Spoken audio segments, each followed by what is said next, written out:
Welcome to My Creative Corner 3, a podcast about quilting, crafting, creativity, with a dash of garden, chatting about current interests and life in my northern town. You can find show notes at mycreativecorner3.com. You can also find all of my social media, how to purchase a virtual cup of coffee, and all events on the website. Please feel free to stop by and leave a comment. I really appreciate everyone who listens. Thanks for stopping by. Welcome to the podcast.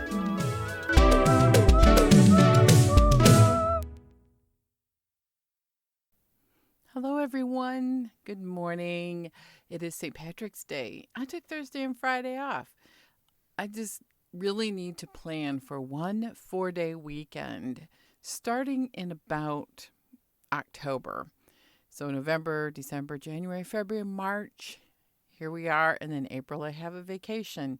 It's a long winter up here. And I just saw a TikTok that made me laugh so hard. It was Michiganders when they see the sun for the first time in 7 months. And it showed this guy laying in bed and the sun was peeking through his curtains. He got up, curious and puzzled.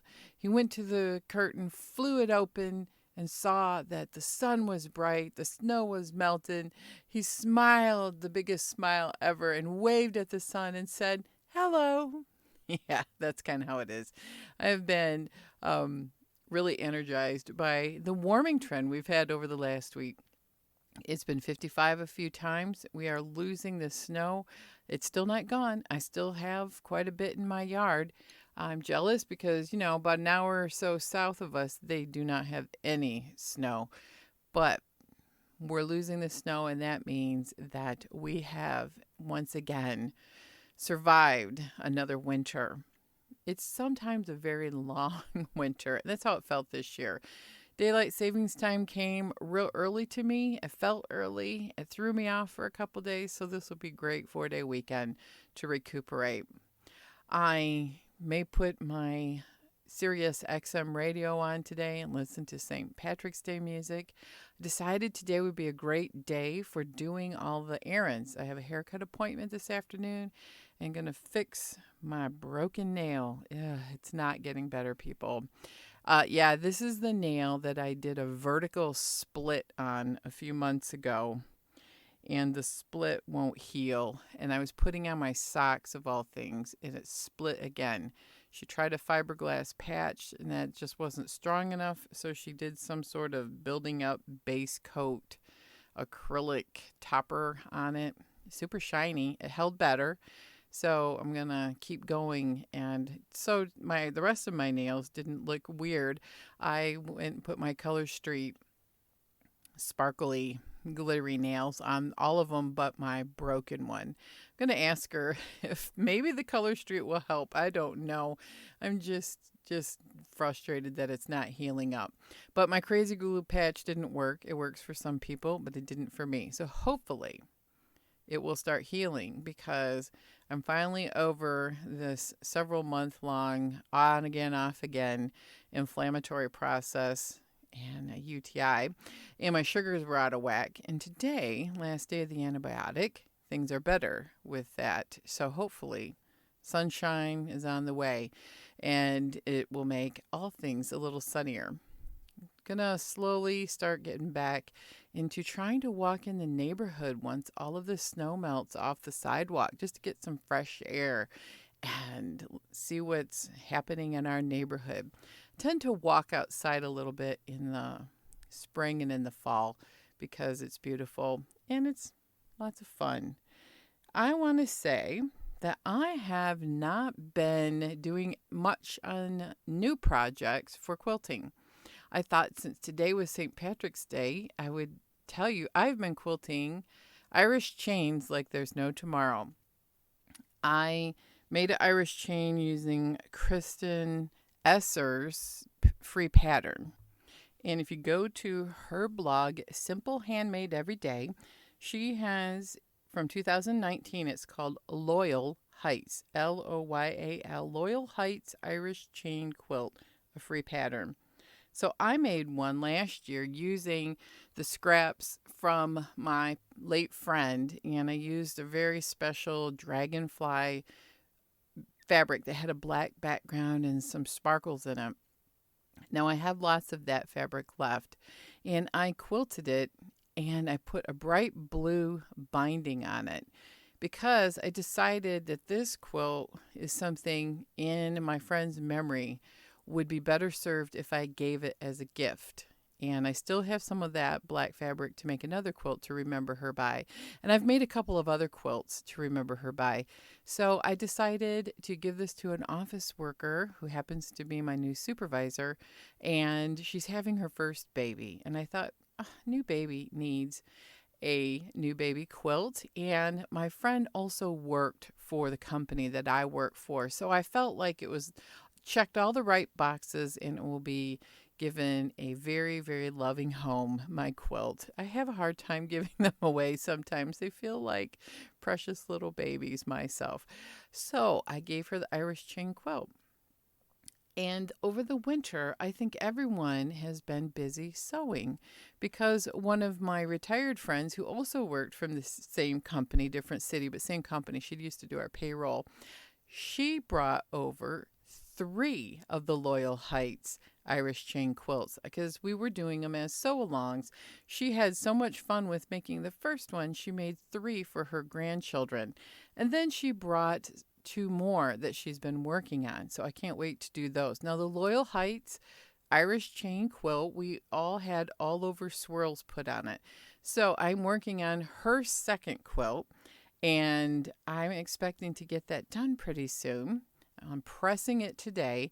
I love doing all over swirls, my special signature swirl that's a lot of just movement and all over pattern. So that will look great on baby quilts and everyday useful quilts because they'll probably get a lot of washing and use. And then I'll start practicing on some custom quilting because I have 4 other quilts that customers and friends, they're all my friends, have dropped off, and I want to do something a little more special on all of those, including one for Angel of Halo Inspirations. I can't wait to do that. So I'm thinking about what I would like to quilt on it. So I'm pretty excited about doing a quilt for her.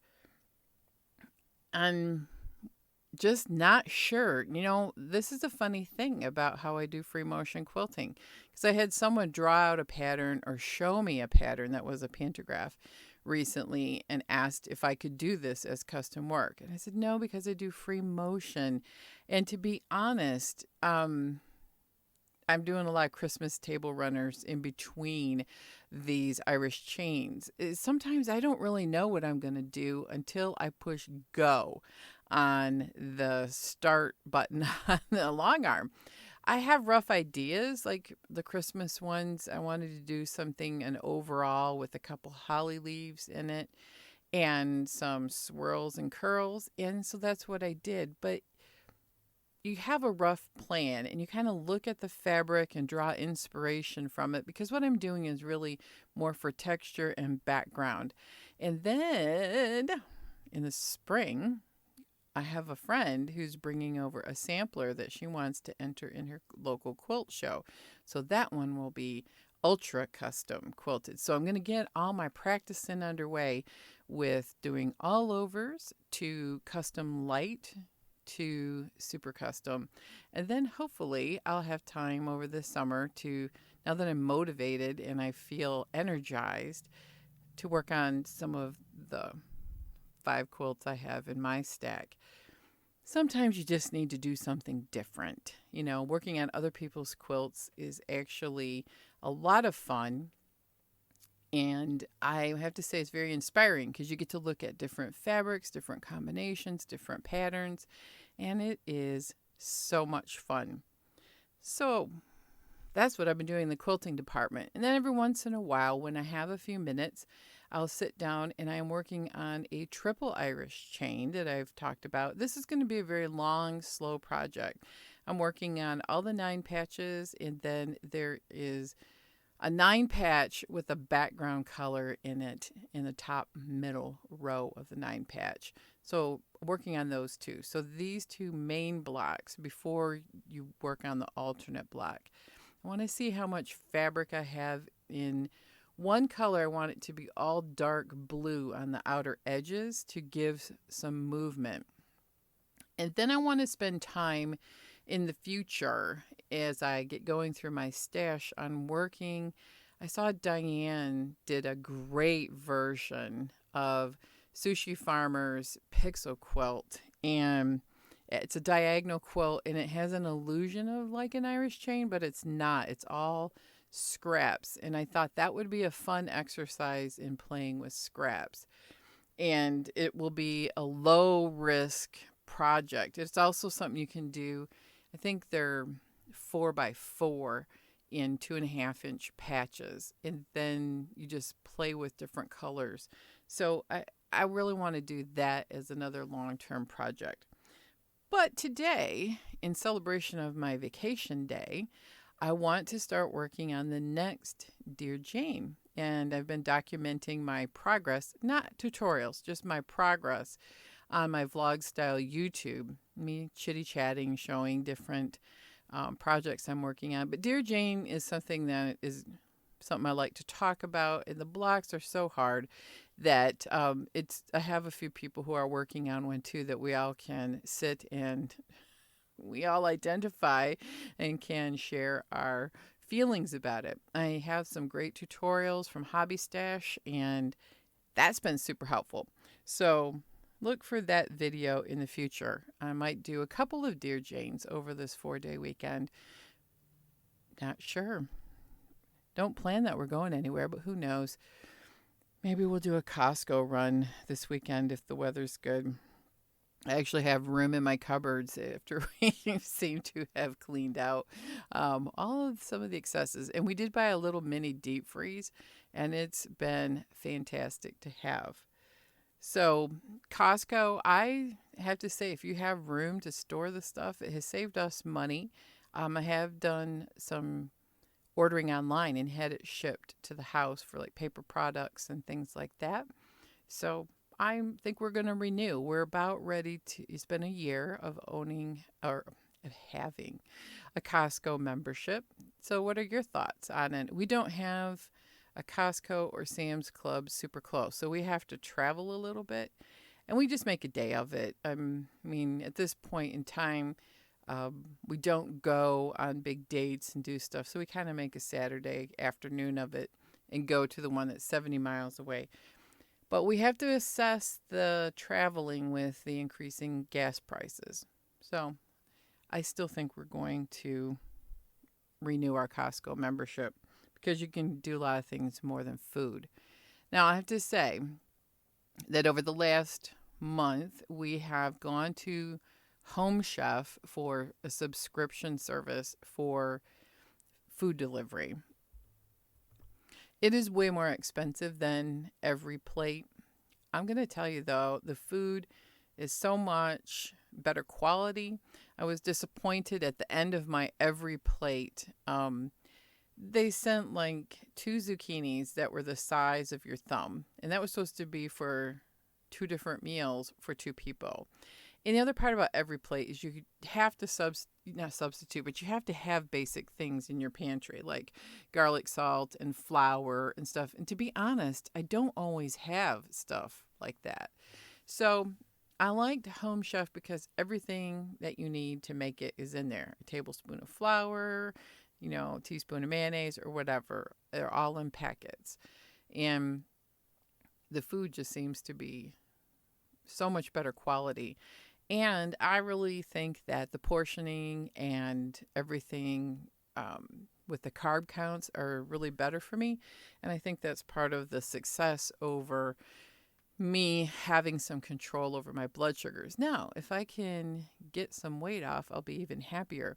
But it all depends on the meals you pick. And like last night was a phenomenal pasta meal with broccoli and prosciutto, and it was like Alfredo sauce. That was not a diet meal. It was very rich, but it was delicious. And today my sugar was fantastic. So it's really, I think, I'm learning that it's the quality food you eat plus portioning, plus if you can do a little bit of exercise every day versus once or twice a week with a real intense workout is what's working for me. So Home Chef, I really am loving it. So for the Our Creative Souls version, which is my sister and I, what crafty types of projects have we been working on? My sister has been doing some really amazing things with her knitting machine. She just finished up a beautiful blanket. It was a long strip panel with several short variegated yarns in purples and teals, unicorn colors. And she made that for her granddaughter who loved it. Hats, she's been making several hats, and she also did some stuffed animals, and they're really, really cute. A bear and like little amigurumi style. They're really, really cute. So she has been working with yarn and using her stash that she found at the estate sale a month or so ago. I've done a little bit more knitting on my boho elementary wrap. It is just a stockinette stitch, and it feels like the project that will never end. I talked to Kristen about how far she was on hers, and she agreed. Do you remember Lamb Chop's Play Along? I'm not going to sing the song because it's an earworm, but the song that never ends, it goes on, my friend. Some people started singing it. Yep, that's kind of how I feel this project is. It goes on and on. But it is very zen because it's just stockinette. Knit one side, and then when you do reverse your work, you purl the next side with a couple of ribbing stitches on the edge to keep the yarn flat. It is a fingering weight yarn. I use that very hoarded, expensive, massive skein that was supposed to do one shawl. Mine's probably not going to be as long as Kristen's and Francis's, but I really like it. It feels so wonderful because the yarn is so fine. It's very, very pretty, and it's an ombre. So it goes from a gray to a pink to right now I'm in the hot pink section, which is great because that will be more in the center of the yarn. And then it goes to more pinks to purples and ends on a dark purple. So I think I'm halfway through, and I just measured it, and it's about 26 or 27 inches long. So I'm thinking it's going to be in the 55 or so inches, where I think the pattern and the other ladies is probably going to be closer to 80 or 90 inches long. But I'm okay if it's a little bit shorter because I just wanted to use this very expensive yarn that I've been hoarding for a decade and was too afraid to use it. And the pattern that they had was too overwhelming for a little shawl for me anyway. So after that, I did order a few things that I made inspired by the class that I took from Abby Kirsten, who is, I can't remember her website now, but anyway, I have talked about it and put links in Our Creative Souls of the projects that I did. So she organized what's called a Cricut Craft Fest, and they do this a lot for people with cutting machines. For a week or 5 days, they had 6 projects up that were available for 24 hours. You could watch it, download the free patterns or SVG files, and then you watched the tutorial, and then you had a week to do that of 5 or 6 classes a day. I fell in love with several projects, and I ordered some paper from Amazon because that seems to be the place that has all of my needs. And I started with the Starbucks cold cup. What's a venti cup maybe? It's to hold iced coffee. And I went to Starbucks. I bought myself a tea because I don't like iced coffee. And I tried a couple different projects with it's like a holographic vinyl. So you cut it out and put it on. Now the one that the presenter has is a beautiful one. And I've talked about it with the monstera leaves, and it was called Jungle Vibes or Tropical Vibes. And I just had a terrible time weeding it, which is peeling all the excess vinyl off. So I'm going to tell you, if you are a cutting machine person with a Cricut or a Silhouette, I found some tips and tricks on weeding and other free projects from a YouTuber called Mr. Crafty Pants. So I'm going to try it again with some vinyl with the actual leaves, and I'm going to try a couple different tips on how to weed it. But anyway, I found a simpler, chunkier version of a circle that goes around the Starbucks logo that has hearts cut out, and then there's a bunch of hearts scattered throughout the cup. So I did that one first. And then I made the fairy houses out of cardstock. I was so excited. I love the fairy houses, and they have windows cut out, and they're made so that you can put fairy lights or a battery operated candle tea light inside it. Well, when I was making my first two, I have plans for more, they almost fit perfectly around a wee yogurt jar, which gives the whole thing a lot more stability so that you can pick it up or easily get the tea light out. So the next ones I'm going to make a little bit bigger. These were experiments, and you learn every time you do a project. So these will probably get beat up or aren't quite as perfect because the one just fit around a wee yogurt jar, and but it has a big gap, a big seam, so I covered that little gap with a strip of paper. And I don't like having to glue it straight to the jar because that's what I did, and it made it a little bit lumpy. The other part is I'm trying to figure out how to make her pattern that was free work so that the pen will draw a wood grain on the house. But I couldn't get that to work when I did it the first time. So I've watched a couple tutorials from Mr. Crafty Pants, and I think that I might be able to do it. I really love his presenting. He speaks in a slow manner. He's got a great enunciation, and he's a professional YouTuber. I mean, this is what he does. So his editing and his lighting and his projects are perfect. So I have followed him, and I've learned a lot, and I probably watched a handful of videos. So I did the 2 fairy houses. Now, the other part of the fairy houses that was a learning curve is that I chose to make paper roses. And so the first roses I cut were too small to go in a shadow box that I had. And so I rolled them with a hack, which is a quilling tool. Quilling where you roll paper.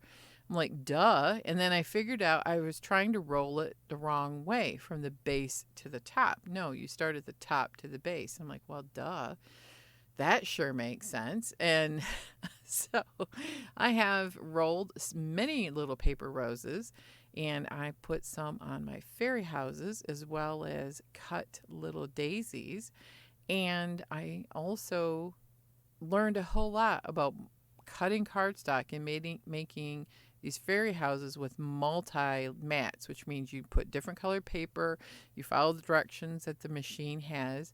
And it was very easy because the pattern was already designed, and I had fun decorating my houses and putting them together and putting the light in it.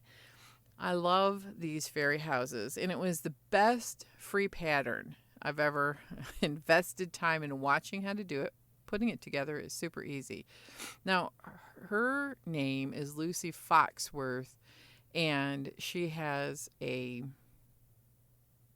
website where she sells the SVG. So I may try some other paper houses, but I super love these little fairy houses because they fit over my wee yogurt jars. I have such a collection. I'll use the plain jars to be wrapped inside of these little candle holders. So the other part is I kind of went through what I had, and I had a bee pin that I was never going to wear, but I got it in, I don't know, I think it was in a swap for that bee hexagon swap. Well, anyway, I punched the pin through the roof paper and put the backing on. So it looks like there's a bee, a big bee on this fairy house with the roses and flowers. It's, I don't know, just made me happy. It made me very happy to get in touch with my inner child and make the fairy houses. Of course, they're staying in the house, and so I have like a little spring vignette with a little wire tree my sister made for me for Christmas, and the little fairy houses in my Dollar Tree little tiny fairy garden resin figures. There's Mr. Toad, Mr. Turtle, and a blue jay with a mailbox and a welcome sign. So it does my heart good to make those kinds of things. I got my hot glue gun out, and I also finished up my felted gnome by gluing it to a perlier base that my grandkids made that was a heart, or perlier. And then I hot glued with Gorilla Glue.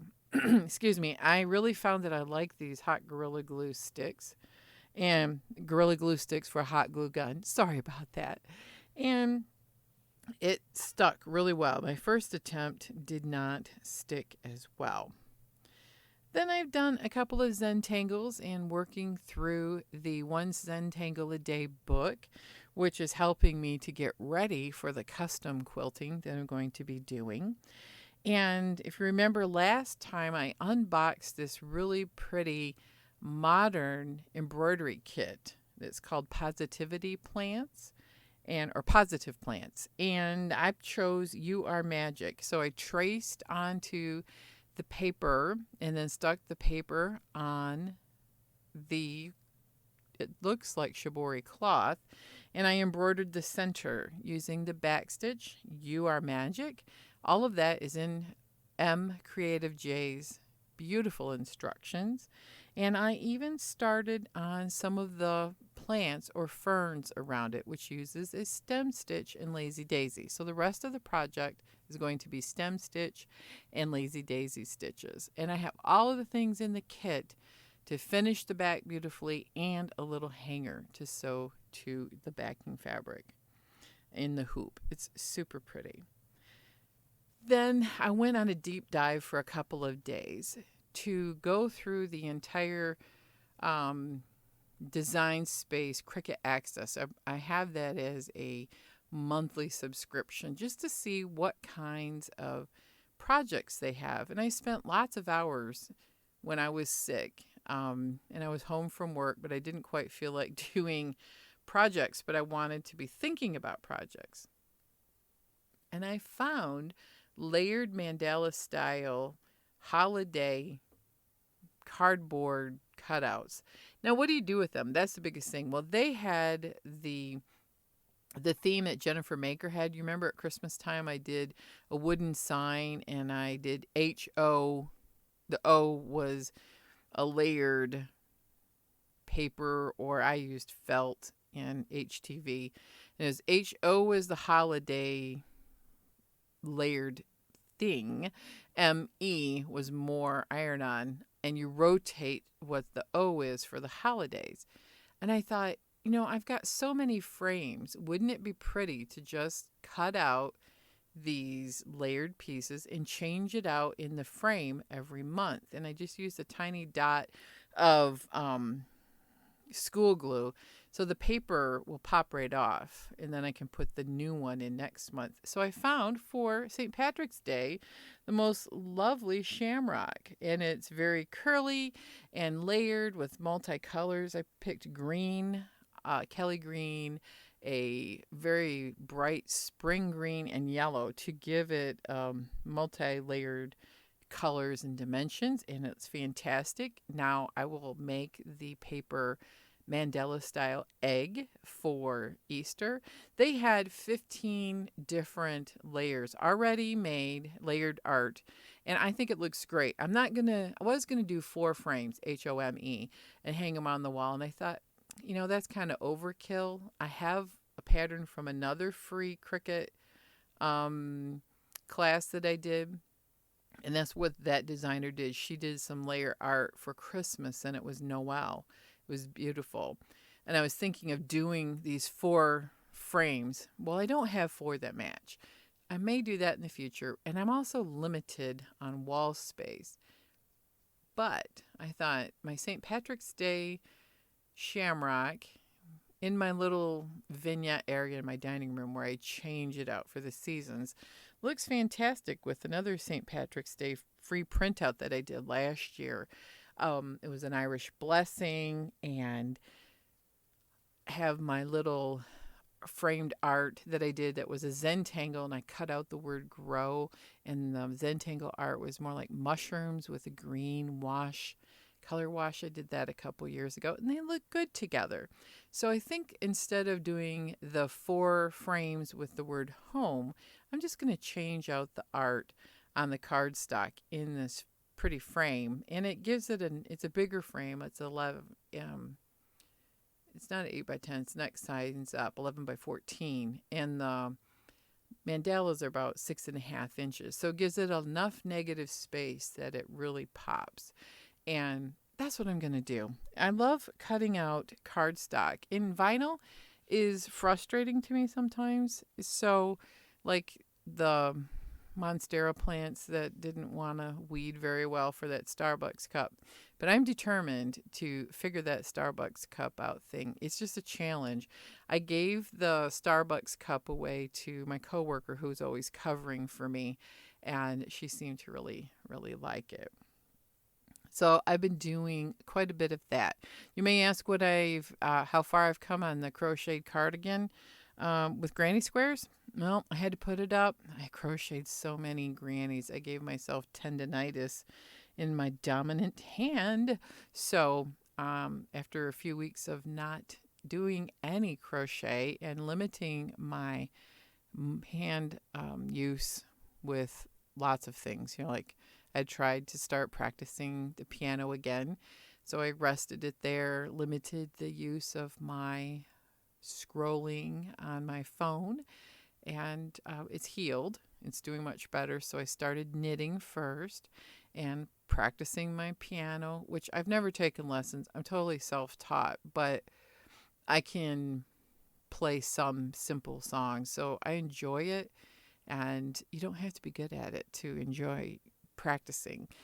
And maybe as my hands get more flexible and I feel better, I'm going to try playing violin again, but that'll probably be in the summer. Kind of like Pa Ingalls. Remember, Pa only played violin or fiddle in the wintertime because in the summer his hands were too calloused and dirty from all of the farm work. Well, I have to do it the opposite way. It's too cold here in the winter and it makes my hands stiff. So I try to practice in the spring and summer. I don't play with groups anymore, so it's purely for my own entertainment and because I enjoy it. So the last thing I want to talk about is I have been doing the IG Quilt Fest that happens every March, and it's hosted by Amy Ellis of Amy's Creative Side, and she has a beautiful blog, and I know she sells patterns and courses. She's considered a modern quilter, and she has 30 days, 31 days in March maybe, of prompts for every day to post something. And of course that's spilled over into TikTok. I've noticed that there's an IG Quilt Fest on TikTok. So every day you do a post, and I have found it to be an interesting way to tell stories, within reasonable amount of words in a post, because it starts out with introductions and one of your first quilts. And I've got a picture of a baby quilt. It's not the first quilt that I've made. It's the first quilt where I made it myself. From a pattern, I cut it all out. I used scraps. I picked the fabric from a scrap bin that my mother had sent me from childhood projects, we had made, and then bought some Walmart fabric to, your favorite projects, picture of your hands. That wasn't great. I had to hide my broken thumbnail. Your favorite project, which was the Best Friends Quilt-Along quilt that I made with Angel.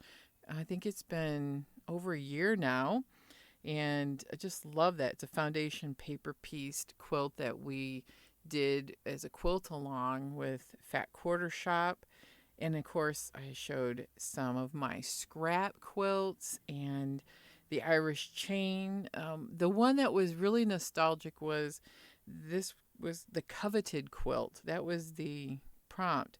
So this was a quilt that maybe you made and gave away. Well, I made one block of a quilt that my quilt group did. And a few years ago, you may remember me talking about it. And it was a very interesting challenge, almost in a round robin sort of way. And in the end, we all made parts from the same fabrics that we could pick from. And then some members who didn't work and were retired finished putting it all together. And these are people who took Gwen Marston's improv classes. And this quilt is 90% improv. And I did a block, and then I did the custom quilting on it. And it did hang in the Grand Rapids AQS quilt show. I missed that quilt. I wanted to buy it because the ultimate goal was we were making this quilt together. But since it was a group project, no one person really owned it. So we decided that it would be sold for charity. And I believe the charity is cancer research. And it did sell. It went to one of the relatives of a lady in the quilt group owns a high-end shop in Santa Fe. Pretty sure it's Santa Fe, New Mexico. And it sold for several $100, which for us was great because it would have probably bought $50 here. And it really, really is a beautiful quilt. It's one of those coveted things. I know it's in a good home. I have some great pictures of it, but I sure would like to see that quilt again. I also showed the quilt that I made out of orphan blocks using Quilting Jet Girl's free pattern of a circle quilt, and I upcycle was the topic. So I took all these old orphan blocks that were testers or things that weren't quite perfect, and I put them all in a quilt. And it turned out to be a really phenomenal quilt. There's a couple of things about pressing and your favorite, tips and tricks. Mine happens to be using a wooden clapper, which I'm still surprised. There are lots of people that don't know about wooden clappers. And then it says your favorite quilt book. Okay, so how do you pick one? How do you pick one quilt book out of all the ones out there? So a couple years ago I did this and I talked about Eleanor Burns. I love those Eleanor Burns books. They are step by step. They're phenomenal. They teach you how to quilt in addition to watching her videos for support. Fantastic. If you want more basics and some great patterns, Eleanor Burns is my go-to. But my favorite book is also a rare book that's out of print, which is my original yellow-covered Dear Jane. And so that's, inspiring me to keep working on my Dear Jane. So it was just interesting as I was writing all of these posts, kind of going down a trip of nostalgia and down memory lane, so to speak. And I really, really had fun looking at all of the old pictures and trying to find specific pictures. I love having my photos uploaded to the cloud with Google Photos because I think it goes to Google Drive. And you can word search things like pink quilt or sewing machine, and it will go through and it will find all the pictures from all the years that you have stashed in there. That because mine are by date, they're not by category for the most part. And it made it so much easier to find photos. I have a hard time, I don't know about you, but I have a hard time going through photos and then getting bogged down in nostalgia and maybe even sadness, like going, oh my gosh, I look so young. Yeah, I was 1988, girlfriend. You were young. And, so those kinds of things are fun. So today's is Quilts of Significance. Well, I don't know what to do for that one. I'm going to have to think about that long and hard. Quilts of Significance. What does that mean to you? Is that a quilt that you saw that was significant, but then you can't really show a picture of it because it's not your work? Or is it like a quilt that was significant in your learning or significant because it was in a show or a magazine? Quilts of Significance. I'm going to have to think about that. And then 18 is workshop or class that you love.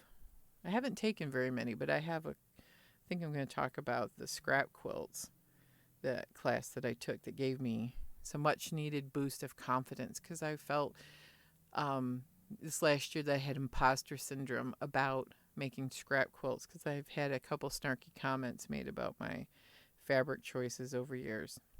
Which leads me to the wrap up, which is we've talked about the quilt police here before.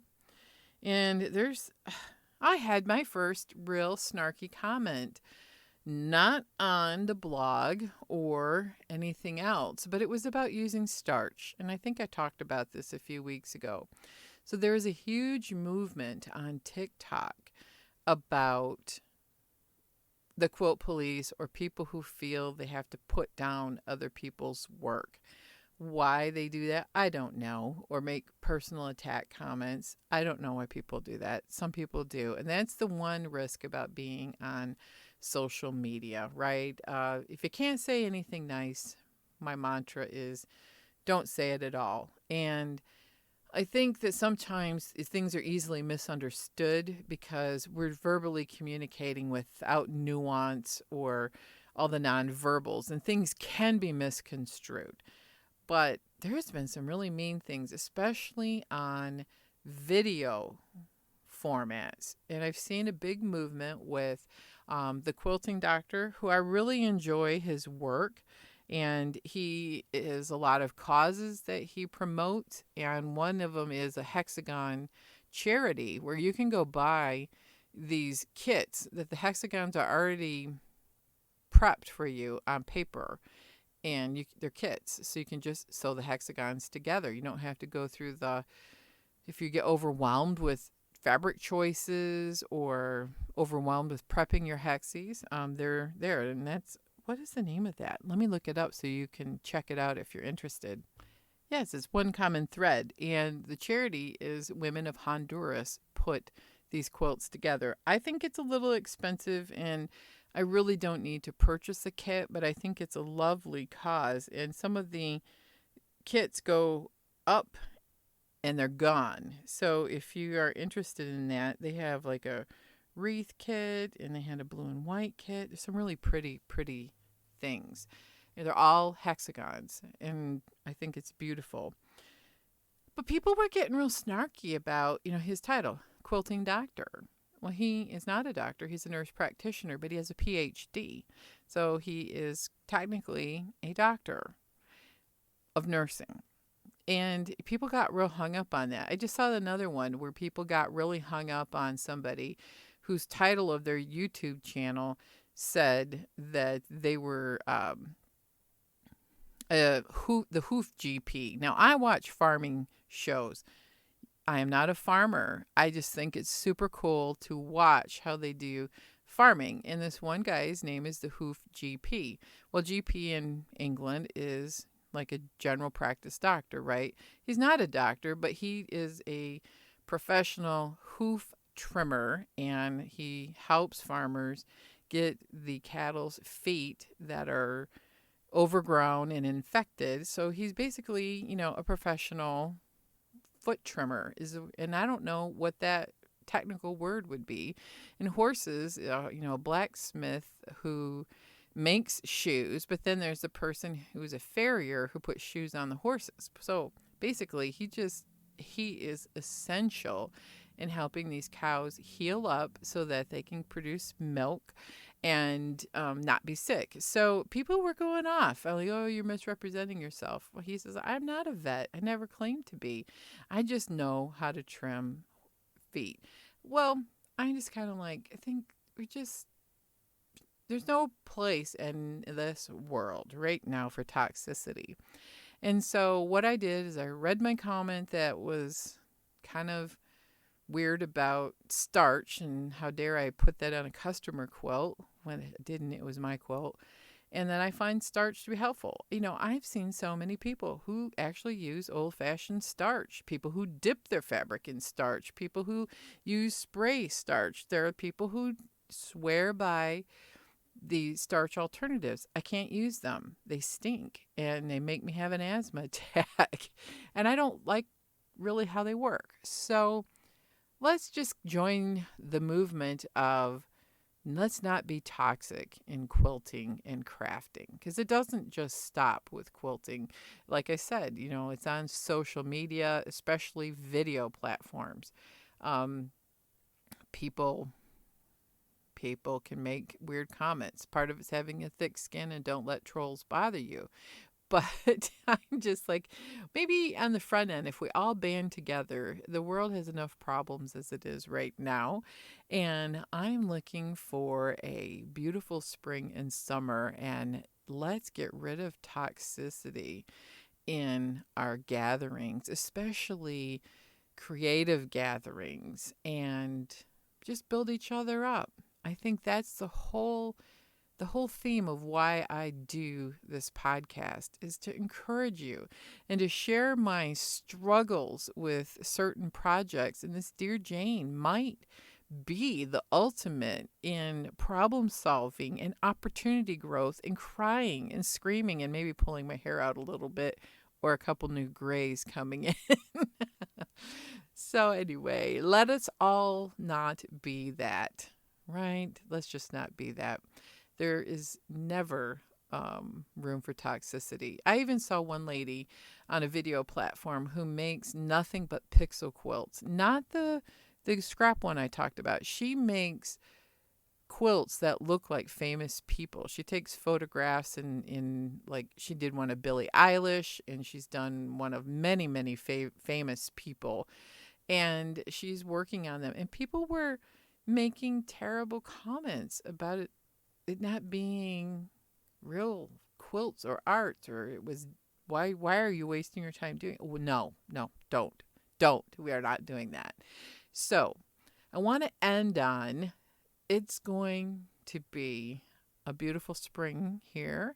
And we're going to encourage each other and focus on, I am focusing on all of the good things, things that I am grateful for, things that I have been blessed with in this life, and not dwell on the negative news, the negative things that happen every day.